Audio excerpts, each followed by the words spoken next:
खुशामदीद। आज किस्त 305 के अहम वाक़यात पर एक गहरी नज़र डालते हैं। इस किस्त में तो बहुत कुछ हुआ ना, ख़ासतौर पर बारान की गिरफ्तारी, उसने सबको हिलाकर रख दिया।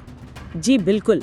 और सिर्फ वही नहीं, फुरात और गुल का मामला, फिर जोदत और जवेरिया के घर आने वाली खुशी और दिलान पर नया प्रोफेशनल दबाव, काफी कुछ था इस किस्त में। स्मगलिंग के इल्जाम में गिरफ्तारी, दिलान, कादिरापा, हसन, सबीहा, फराज, जहान, मतलब पूरा खानदान सकते में था। दिलान की हालत तो बस बहुत बुरी थी। वो भाग दौड़, वकला से राब्ते की कोशिश, एक अफरा तफरी मच गई। और तो और आजादा साहिबा भी वहाँ पहुँच गईं। क्योंकि कारोबारी साजिशें तो चल ही रही हैं। वो जो शाहिद का बॉस था वो तो मायूस था कि बारान इतनी जल्दी कैसे छूट गया। हाँ, क्योंकि बारान के पास कोई वीडियो सबूत था। अब उनका प्लान है कि उस गिरफ्तार मुलाजिम को ही रास्ते से हटा दिया जाए, ताकि वो कुछ बोल ना सके।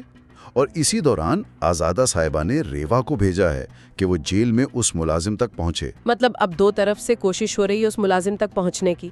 एक तरफ साजिश करने वाले उसे खामोश कराना चाहते हैं, दूसरी तरफ आजादा साहिबा। इनका क्या मकसद है, ये देखना होगा। ये मुलाजिम तो अब बहुत अहम हो गया है। जी, और कराबे खानदान भी चुप नहीं बैठा।